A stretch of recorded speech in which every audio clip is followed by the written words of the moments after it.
Ethan, do you ever think we're too predictable? I asked, watching him stir his coffee. He laughed. Predictable? Maya, we've been dating for 3 years. That's called stability. Or routine, I muttered. He looked up, flashing that smile that always made me forget why I was mad. Routine's not so bad. You like control, remember? I like honesty more, I said softly. He reached across the table and squeezed my hand. Then you have nothing to worry about.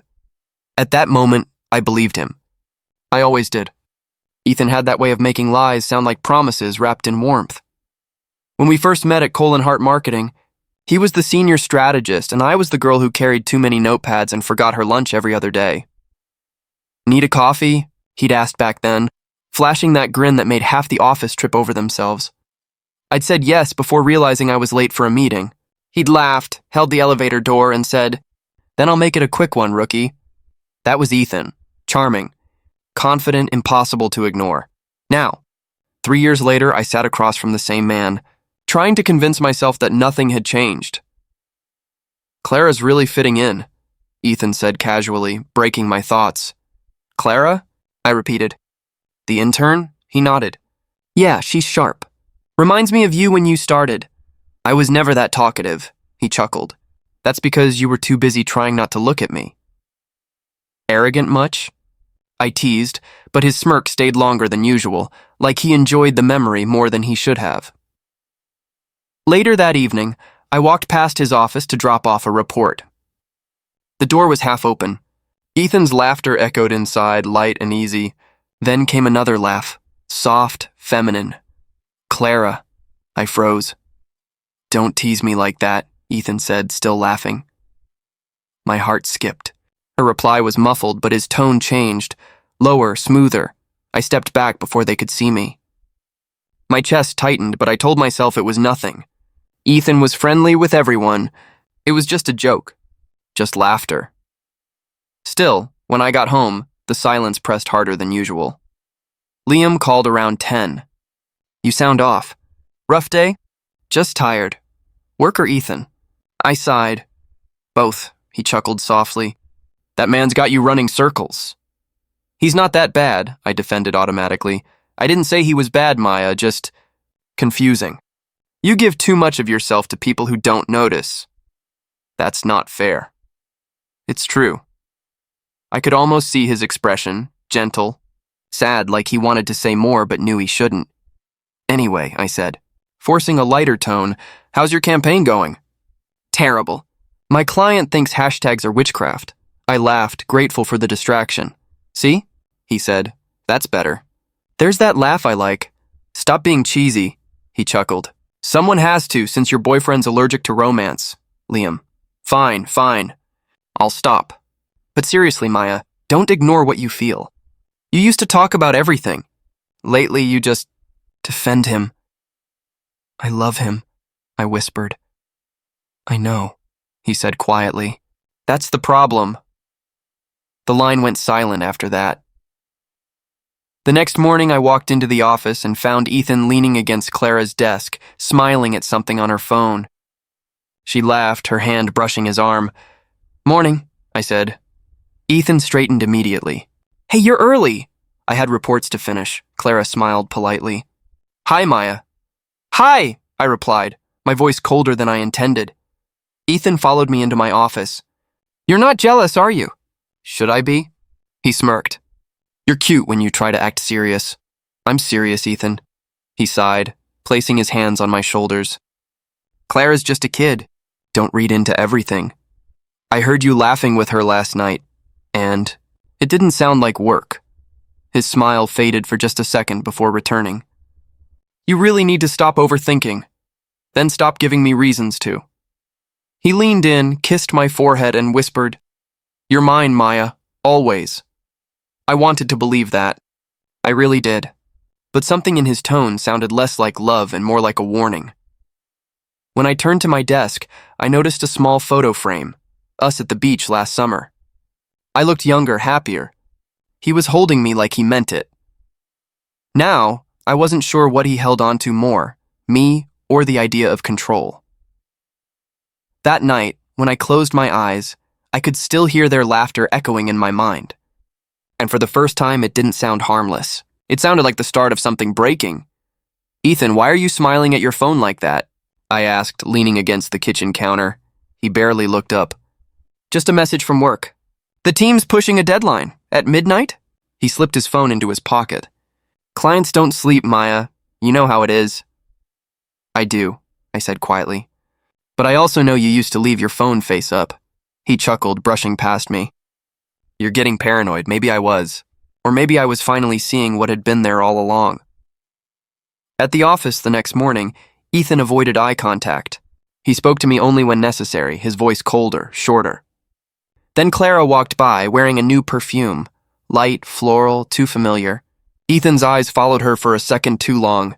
Rachel noticed. "You seeing this?" she whispered, sliding into the seat beside me. "I don't know what I'm seeing," I said. "You're seeing a man acting like a walking cliché." "Rachel. Don't Rachel me. I've seen this movie before. It ends with a wine bottle and a lot of tears. I tried to laugh, but my throat burned." "He's just stressed," Rachel arched a brow. "Stressed men don't start wearing cologne to team meetings." I glanced at Ethan across the room, his hand brushing Clara's arm as they leaned over a presentation. It was small, harmless, except it wasn't. That night, Ethan came home late again. I waited on the couch, pretending to scroll through emails. "Another client dinner?" I asked when he finally walked in. He nodded, loosening his tie. "It went long. You should have slept." "I tried." I paused. "Did Clara go too?" He froze for half a second before replying, "She's an intern, Maya. Of course not." I smiled weakly. "Right," he frowned. "What's with the interrogation lately?" "I'm not interrogating." "I'm just asking." He walked closer, forcing a smile. "You're overthinking again." "You always do this? Do what?" "Turn nothing into something." My heart sank. "Then tell me there's nothing."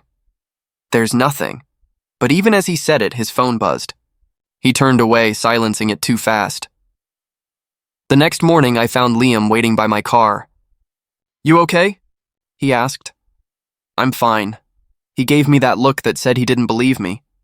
"You haven't been fine since you caught him laughing with her." "Liam, don't start. I'm not starting.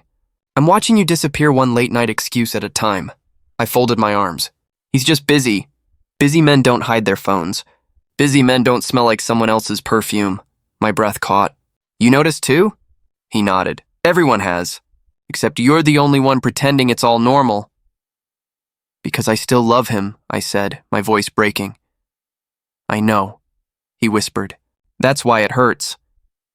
For a long moment, we stood in silence, the morning air thick with things we didn't want to say. Later that week, I stayed late at the office. Ethan had told me he was out with clients again. Around 8, I walked past his office to grab a file. His jacket was gone, his desk empty. But Clara's handbag was missing too. Rachel appeared behind me, chewing gum. "Don't," she said flatly. "Don't what?" "Don't go looking for proof. Proof doesn't heal you, it just confirms what you already know." I swallowed hard. "I just want to be wrong." She exhaled, softer now. "You won't be. But you'll survive it," I didn't reply. I just stared at the glowing monitor on Ethan's desk, his open calendar, an entry labeled private dinner.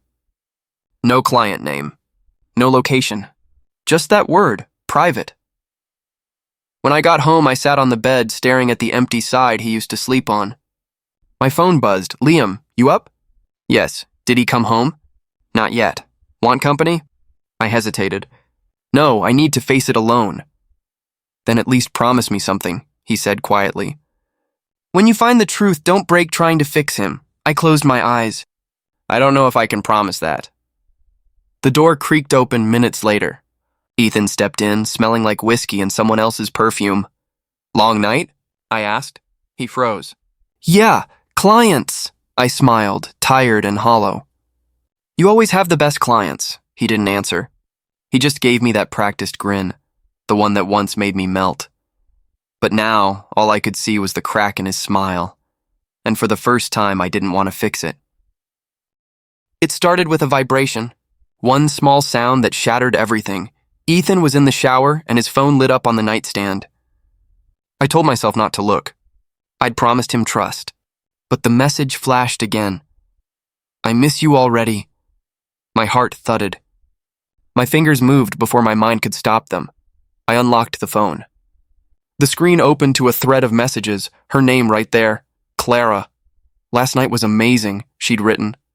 He'd replied, "You make me feel alive." The same words he'd once whispered to me in the dark. My chest tightened. My hands trembled as I scrolled, photos, voice notes, laughing, teasing, moaning. Every message was another blade. The shower stopped. I froze. "Maya?" he called. I dropped the phone back on the bed, breathing hard. "Yeah," I managed. He stepped out, towel around his waist, hair wet, smiling. "You okay? You look pale." "I'm fine," I lied. "Just checking the time." His eyes flicked toward the bed, toward the phone. For a second, something cold passed through his face. Then he smiled again. "Can't sleep?" "No," I said, my voice shaking. "Can you?" He shrugged. "Not really. Work's been insane." "Work?" I laughed too loud. "Is that what you call her now?" His body stiffened. "What?" I pointed at the phone. "Clara, your intern. The one who apparently makes you feel alive." His expression cracked. "You went through my phone?" "You went through me first," I shouted. "Every promise, every touch, was that just a game to you?" He rubbed his face. "God, Maya, you're overreacting." "Overreacting?" My voice broke. "You're sleeping with someone else," he groaned. "It's not what you think." "Then what is it, Ethan?" "Enlighten me." He paced, towel slipping around his waist. "We got close, okay? I was drunk. It didn't mean anything." I laughed bitterly. "Didn't mean anything?" "You told her she made you feel alive." "What did I make you feel, dead?" He winced. "You're twisting everything." "No, Ethan, you twisted everything. You made me believe I was safe, loved, that we were real." He grabbed his phone, locking it. "You had no right to look." I stared at him. "And you had no right to destroy us." "Maya," he sighed, lowering his voice. "You've been distant for months. We barely talk. I didn't plan this, it just happened." "Don't you dare blame me for your cheating," I whispered. He ran his hands through his hair. "You make everything sound worse than it is." "It's already worse." I cried. "It's betrayal, Ethan. What else do you want me to call it?" He turned away. "You always have to dramatize everything." I laughed through tears. "You think this is drama? This is my heart breaking while you stand there pretending it's an inconvenience." He looked back, eyes sharp. "Maybe if you stopped overanalyzing everything, we wouldn't be here." "So it's my fault?" He didn't answer. Silence stretched. Only the dripping of the shower filled the room. I sank onto the bed, staring at the phone, the weapon that killed whatever trust I had left. "How long?" I asked. He sighed. "Does it matter?" "It does to me." "A few months," he muttered. "But it's done now. She's young, naive. I was stupid. You're the one I want." I stared at him, disgust and sorrow swirling together. "You want me because I'm the one who stayed. Not because you love me?" "Maya, please," he said, reaching for me. I stepped back. "Don't touch me." He hesitated. "I made a mistake." "No," I whispered. "You made a choice." He exhaled, rubbing his temples. "We can fix this." "There's nothing left to fix." His jaw clenched. "So you're leaving?" "I don't know," I said quietly. "All I know is the man I loved died somewhere between your lies and her laughter." He turned away, grabbing his shirt. "You'll regret walking away." "I already regret staying." He paused, then left the room. When the door shut, the silence roared louder than any scream. I looked down at his phone again, the last message still glowing. "I miss you already." My thumb hovered over delete, but I didn't press it. I wanted to remember this moment, the night I stopped being blind, the night love turned into something cruel. And as I sat there in the dark, clutching the phone like a blade, I finally understood. Sometimes the thing that connects two people isn't love. It's the lie that keeps them pretending. When Ethan left, the silence became unbearable. He packed in 30 minutes, said he needed space, and walked out without looking back. The sound of the door closing echoed like a verdict. For days I couldn't eat, couldn't sleep. My reflection in the mirror looked hollow, eyes sunken, lips cracked. Rachel tried to help. "You need to move on, Maya," she said at lunch, pushing her sandwich toward me. "I'm fine," I lied, staring at my untouched coffee. "You're not fine," she said softly. "You're waiting for him to call." "I'm not," I muttered. She tilted her head. "Then why do you still keep your phone face up?" I had no answer. At work, Clara glowed. Her desk bloomed with new flowers every few days. Everyone whispered. "She's Ethan's favorite," someone said behind me. No wonder she got that promotion. My throat tightened. One afternoon, I saw Ethan in the lobby. He looked polished, confident. I froze. He saw me, smiled faintly. "Maya," I swallowed hard. "Ethan, how are you?" he asked, tone light, rehearsed. "Alive," I said. He chuckled awkwardly. "Good, I'm glad." I forced a smile. "You look happy," he hesitated. "Trying to be with her?" His jaw clenched. "Let's not do this here." "I didn't start it," I said. "You did." "Maya," he sighed, glancing around. "Please." I turned away before my tears could fall. That night, I lay in bed, staring at the ceiling. My phone stayed silent, like it knew better than to offer hope. I told myself I hated him. But the truth? I was still waiting. Waiting for him to regret it. Waiting for an apology that would never come, days blurred. The office became a stage I didn't belong to. Clara laughed louder, wore brighter colors, flaunted her promotion like a trophy. Rachel whispered one morning. "She posted something. You might not want to see it." "Show me." "Maya, show me." She hesitated, then turned her phone around. A picture of Clara in a red dress, cocktail in hand, standing by a poolside. The caption read, "Work hard, play harder." Resort life. The background hit me first. Blue parasols, white loungers, the exact same resort Ethan said he'd gone to for a conference. My stomach twisted. "When was this posted?" "Yesterday," Rachel said carefully. "He told me that trip was for work," I whispered. Rachel's expression softened. "You need to stop giving him excuses. I couldn't speak." My pulse thundered. Later that evening, Liam showed up at my apartment unannounced. "You look like hell," he said, stepping inside. "Thanks," I muttered. He sat down beside me. "I've been meaning to show you something."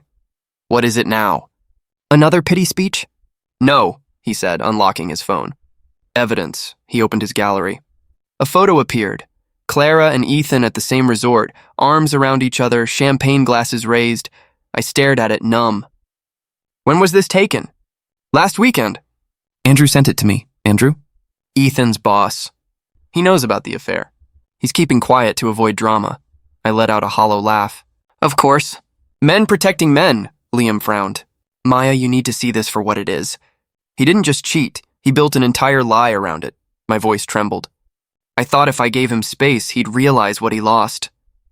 "He already did," Liam said quietly. "He just didn't care enough to keep it." The words hit harder than any scream. I got up, pacing. All this time I blamed myself. I thought maybe I wasn't enough. Too quiet, too emotional, too... Everything. Liam stood, his tone firm. "You were loyal, Maya. That's not a flaw."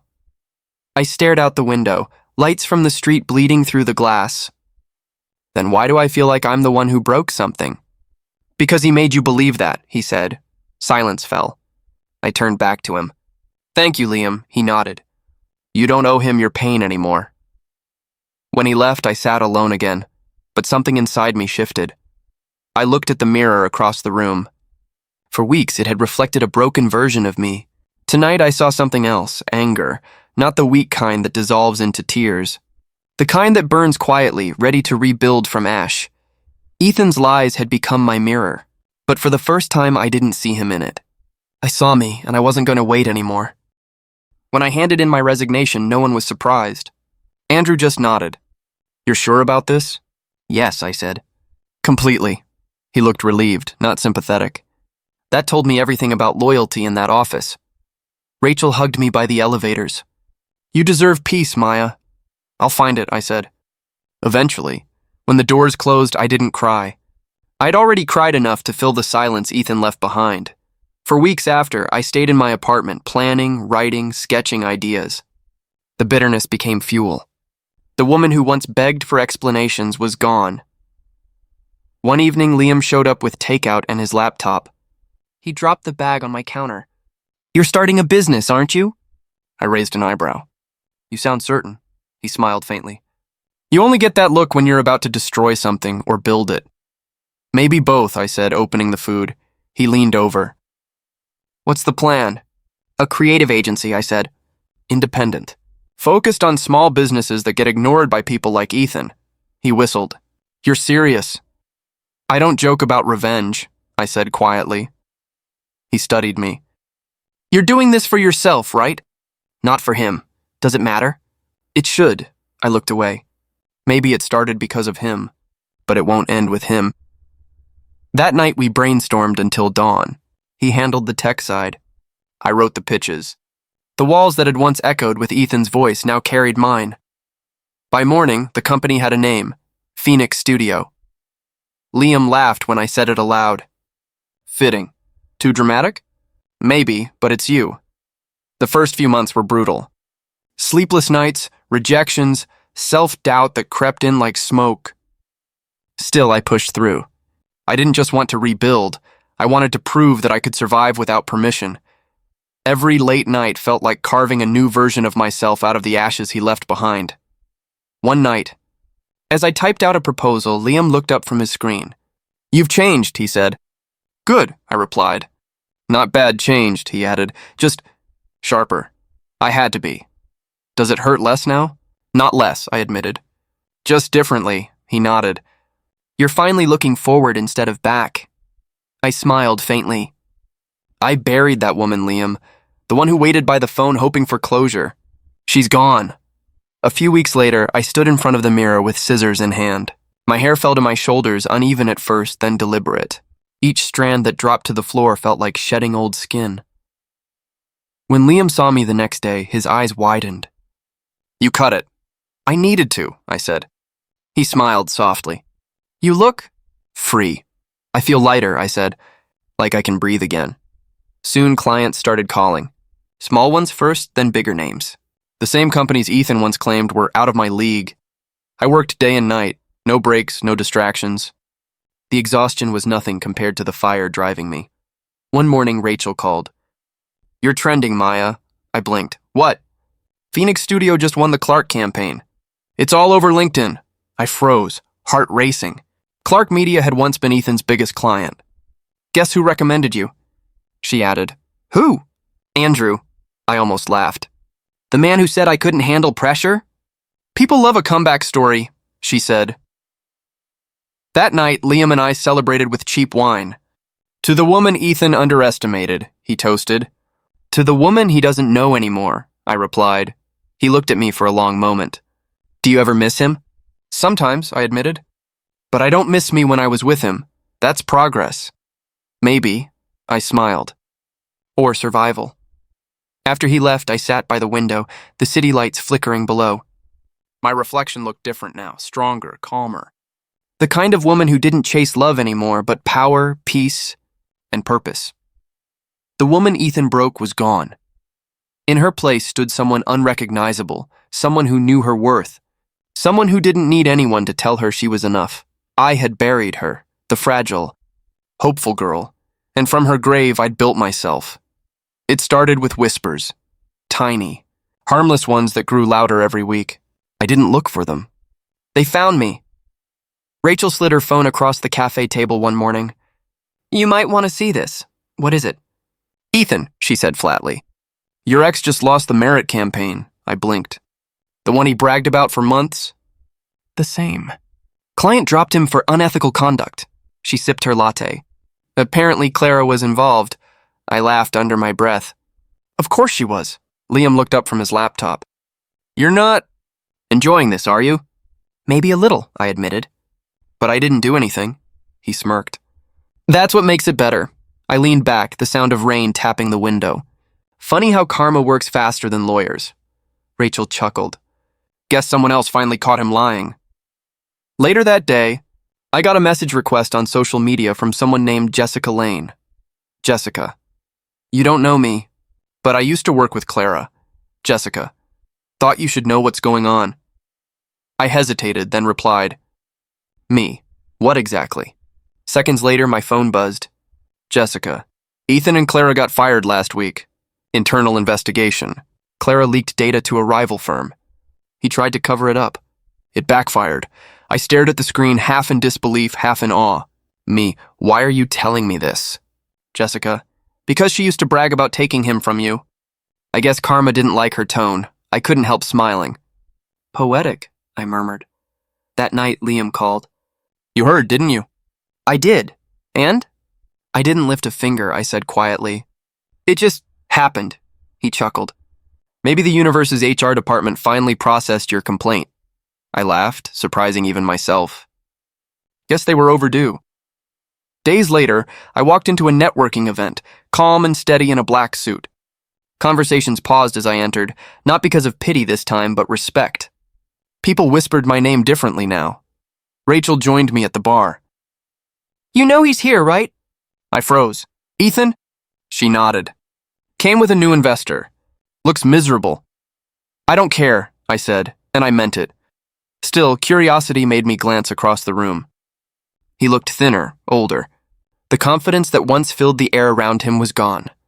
He caught my gaze for a moment, eyes full of something between guilt and disbelief. I turned away. Maya, a voice said behind me later. I didn't need to turn to know it was him. Don't, I said. Please, just 1 minute. I faced him, expression steady. You had years of those. He looked desperate. Everything fell apart. Clara, she betrayed me. She betrayed the man who taught her how, I said softly. He swallowed. I made mistakes. Don't flatter yourself, I said. You made choices. He ran a hand through his hair. You have no idea how much I've lost. I do, I said. I just stopped caring. His jaw tightened. You're different. I had to be. He looked down. I wanted to call you. You did, I said. Several times. He looked startled. You saw? I let it ring, I said simply. There was a pause, a long one that felt like closure. Maya, he said quietly. Do you ever think about what we could have been? I smiled faintly. No, I think about what I became instead. He opened his mouth, then closed it. For once, Ethan Cole had no words. I turned and walked away before he could find any. Outside, the wind felt clean against my face. Rachel met me by the exit. Well, she asked. He wanted forgiveness. And? I gave him silence, I said. She grinned. Best revenge there is. Later that night, I sat on my balcony, city lights flickering below. My phone buzzed again. Another missed call from Ethan. I set it face down and sipped my tea. I didn't need to see his downfall to know it was real. I could feel it, in the quiet peace that came when his voice no longer mattered. He had Clara. He had power. He had everything. Until he didn't, and me? I had nothing left to lose, so I built everything from that nothing. Karma had done what I never could. All I had to do was watch. The call came on a quiet Sunday morning. The kind of morning that smelled like coffee and peace. My phone buzzed once, twice, an unknown number. I almost ignored it, but something made me answer. Hello? There was silence, then a shaky breath. Maya? The voice was familiar, thin, trembling. Clara. I froze. Clara? Yes, a pause. I didn't know who else to call. My heart didn't race like I thought it would. Instead, everything inside me went very still. What do you want? It's Ethan, she whispered. He's gone. Gone? I asked flatly. You mean dead? No, not dead, she said quickly. He left me. I almost laughed, but it came out as a breath instead. Of course he did, her voice broke. He said it was my fault. That I ruined everything. The company, his name, his life, everything. I leaned back in my chair, staring at the window where sunlight spilled across my desk. He didn't need your help for that. He was already good at destroying things. She went quiet for a moment. You sound different. I am. I didn't call to make excuses, she said softly. I just needed someone to listen. No one else will pick up. You have friends, don't you? I asked. Jessica, Andrew? The people you used to laugh with behind my back? Her voice cracked. They're all gone. Everyone's gone. There was something haunting about how small her voice sounded. For a second, I almost felt sorry for her. Almost. Maya, she said after a pause. I didn't mean for any of this to happen. I thought he loved me. I let the silence stretch, heavy and deliberate. So did I, she sniffed. He told me I was different. That I made him feel alive. I smiled bitterly. Let me guess, he said that after he made you feel guilty. She hesitated. Yes, I closed my eyes. He said the same to me once, right before he started lying. I should have known, she whispered. You tried to warn me. I didn't warn you, I said. I begged him to stop. You just didn't care to listen. I care now, she said, voice trembling. You were right. About all of it. About him, there it was, the moment I never expected to hear. Not an apology, but something quieter, more broken. He's been calling you, she said suddenly. I know. He says your name when he's drunk. Let him, I said calmly. My name used to mean something to him. Now it just tastes like regret, she breathed in shakily. He told me once that you'd never forgive him. I didn't believe him. You should have, I said. Forgiveness isn't my specialty anymore. Clara began to cry, soft, uneven sobs through the line. I don't know who I am without him. That's the problem, I said quietly. You built yourself around his lies. So did I. The only difference is I learned to walk away. Do you hate me? She asked through tears. I thought about it, really thought about it. The nights I cried. The way she smiled at him in meetings. The messages I found. No, I said finally. I don't hate you, she sounded confused. You don't? No. Hating you would mean you still matter. There was silence again. I could hear her breathing, uneven, desperate, lost. Maya, she whispered. I finally understand how you felt. Something in me softened, not with pity, but with release. Good, I said quietly. Now you know what it's like to be on the other side of his promises. Her voice broke completely. What do I do now? Survive, I said. Start over. Without him, she gave a shaky laugh. That's what you did, isn't it? Yes, I said. And it's the only thing that saved me. Do you ever miss him? She asked. No, I said honestly. I miss the person I thought he was. But that man never existed. Clara was silent for a long time. When she finally spoke, her voice was small. Thank you for answering. Don't thank me, I said. Just don't call again. The line went dead. I sat there, phone still in my hand, listening to the quiet hum of my apartment. For the first time, the silence didn't hurt. It felt clean, like something had been washed away. Clara's tears, Ethan's downfall, my name on her lips. It wasn't revenge. It was proof. Proof that the past had finally caught up with them, and I didn't have to do a thing. I smiled faintly, set my phone down, and whispered to no one. Now it's over. It was late. Past 7. The office was quiet except for the hum of the city outside. I was finishing some reports when the receptionist called. There's someone here asking for you. Who? I asked without looking up. She hesitated. He says his name is Ethan. My fingers froze on the keyboard. For a second, I didn't breathe. Send him up, I said finally. When the elevator opened, I barely recognized him. The man who stepped out wasn't the Ethan I remembered. His suit was wrinkled, his eyes hollow, his confidence gone. Maya, he said softly. I stood, but not to greet him, just to face him. You shouldn't be here. I know, he gave a broken laugh. But I didn't know where else to go. That's not my problem, I said. He took a hesitant step forward. You look different. I am. He looked down at his shoes, then back up. I made a mistake. I almost smiled. Only one? He winced. You have every right to hate me. I don't hate you, I said. I don't feel anything. His lips trembled. You used to. I used to do a lot of things that didn't end well. He rubbed his forehead like he was trying to erase something from his mind. I lost everything, Maya. The company, the investors, even Clara. She left when the money ran out. Poetic, I said quietly. You always did believe loyalty came with a price tag. He flinched.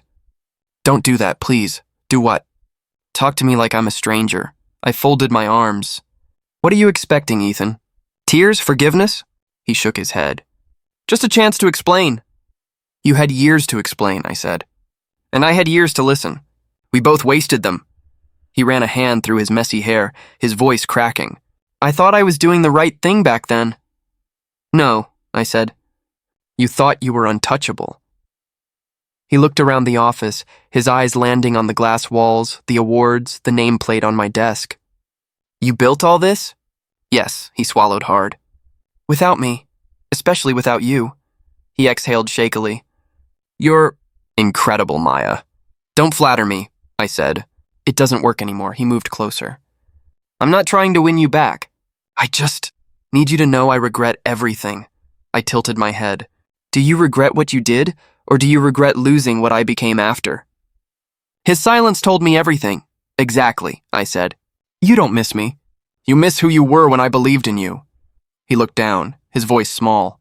Maybe. I walked past him, heading toward the window. The city lights shimmered against the glass, a reflection of everything I fought for. You know what the worst part was? I said. He turned to me. What? Thinking I wasn't enough. That if I worked harder, loved deeper, forgave faster, you'd finally stay. His eyes glistened. Maya, I raised a hand. Don't. You don't get to say my name like it still belongs to you. He stepped back like I'd hit him. I never wanted to hurt you. But you did, I said. And the sad part? You didn't even notice when it happened. He sank into a chair, elbows on his knees, face buried in his hands. I've lost everything. No, I said quietly. You lost me. Everything else was just the consequence. He looked up, eyes red, voice breaking. Can't we start over? I stared at him for a long time, the silence thick enough to choke on. Then I said softly but clearly, so did I. Loving you was my mistake. He blinked, stunned. Maya, I'm not here to heal your guilt, I said. You'll have to carry that yourself. He broke then, right there in front of me. His shoulders shook, his breath came in sharp, desperate gasps, but I didn't move. For years, I'd dreamed of this moment, of watching him fall apart, of finally saying everything I'd held back. But now that it was here, I felt nothing but peace.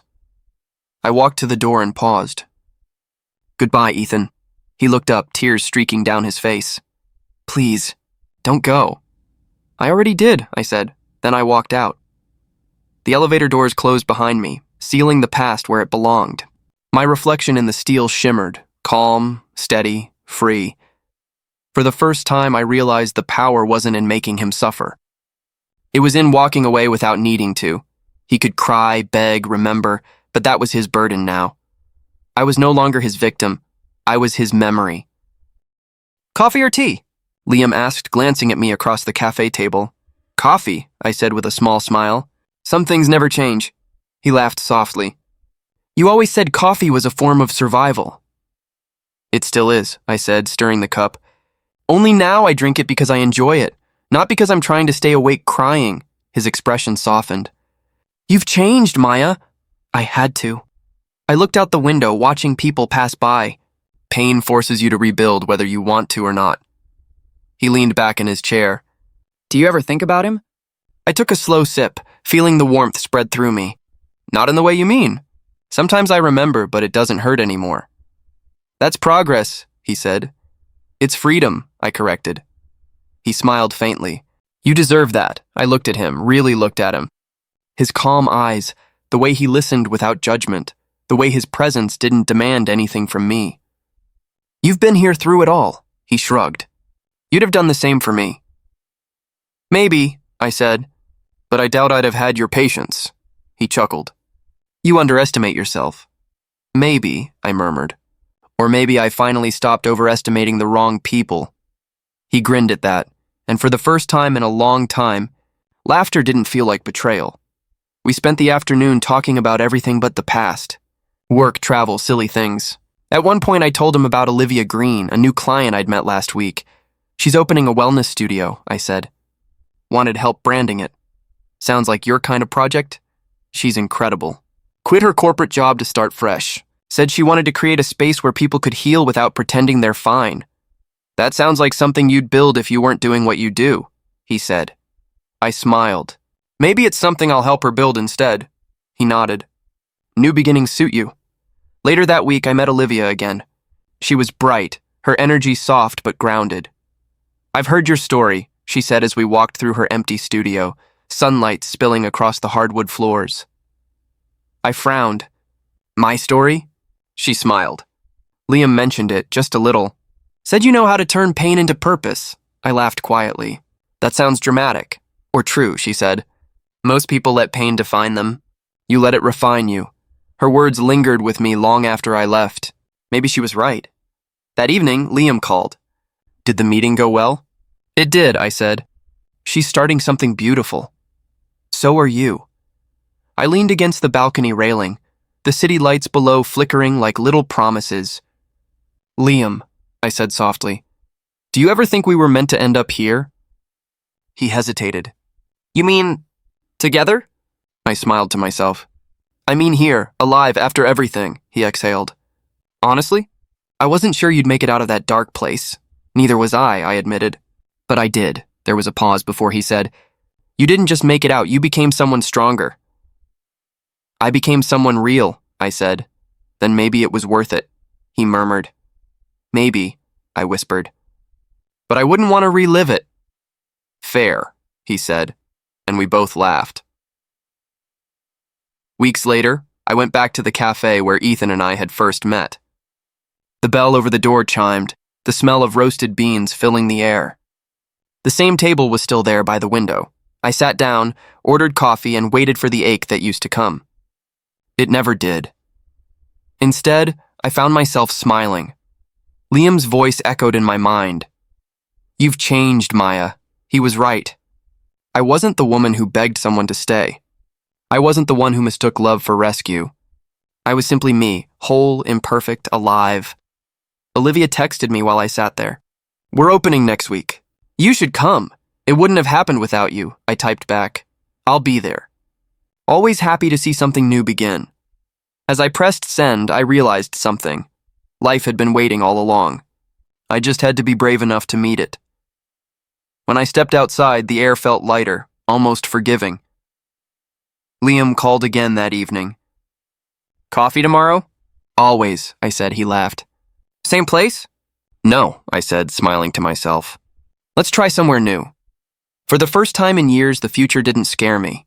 It invited me, and I finally said yes. Ready? Liam asked, adjusting his tie as the ocean breeze brushed his hair. As I'll ever be, I said, my voice barely louder than the sound of the waves. He smiled, that calm, patient smile that had anchored me for years. You're shaking.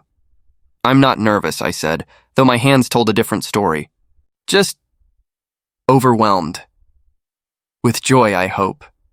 With peace, I said softly. It's been a long time since I've felt this. He reached for my hand. You look beautiful, Maya. I feel like myself, I replied. For the first time in a long time, that's enough. He leaned closer. That's all I ever wanted for you. The officiant's voice rose above the waves, gentle and sure. As we exchanged vows, I caught myself smiling. Not because this moment was perfect, but because it was real. Do you, Liam Ford, take Maya Carter? I do, he said before the sentence was even finished. And everyone laughed. When it was my turn, my voice trembled slightly. I do, I whispered, not to promise perfection, but to honor every scar that had brought me here. After the ceremony, we stood by the shore, shoes in hand, the water cool around our feet. Remember when you said healing wasn't linear? I asked. He chuckled. You mean that night you threw your phone at me for saying it? I didn't throw it. I placed it aggressively. You nearly broke my laptop. Collateral damage, I said, laughing. You should have known better than to give motivational speeches to a woman heartbroken and holding caffeine. He grinned. You've always been fire. Not always. I used to be smoke, trying to fill someone else's space. He squeezed my hand. And now? Now I'm the flame. We watched the horizon, the sea folding into gold as the sun sank lower. Do you ever think about him? He asked quietly. Sometimes, I admitted, but not with pain. He's a chapter, one that taught me what not to accept and what I truly deserve. He nodded. Closure looks good on you. It feels good, I said. I used to think forgiveness was weakness. Turns out it's freedom, he turned to me. Did you ever forgive him? Yes, I said. Not because he deserved it, but because I did. Liam smiled faintly. That's what makes you different. No, I said, looking out at the waves. That's what makes me whole. Later, when the guests had gone and the lights were dimmed, I sat alone for a moment. The ocean whispered like an old friend. Funny, I murmured to myself, how life comes full circle. The wind carried the scent of salt and jasmine, Somewhere in the distance, music from the reception drifted across the sand. "Maya?" Liam called from behind me. "Just a minute," I said. He joined me, silent for a while. Then he said, "Do you ever wish things had gone differently?" I smiled. "If they had, I might never have found myself or you." He nodded slowly. "Then I'm grateful for every wrong turn that led us here." I looked at him. "You really mean that?" "Every word," he said. "You're my proof that love can begin after ruin." His words sank deep. "You know what's strange? I don't even hate her anymore. Clara?" "Yes," I said softly. She was the mirror I needed. Her betrayal reflected all the places I'd lost myself. Without her, I might still be someone waiting for apologies. He brushed a strand of hair from my face. "And now?" "Now I write my own closure," he smiled. "That's the woman I fell in love with." As the tide crept closer, I whispered, "Love used to mean clinging. Now it means breathing." He kissed my forehead. "And that's how I know you're free." The moon rose over the water, silver spilling across the surface. I thought about the years I'd wasted trying to be enough for someone who didn't even see me. And I thought about how it took losing him to find everything I'd been searching for, within myself.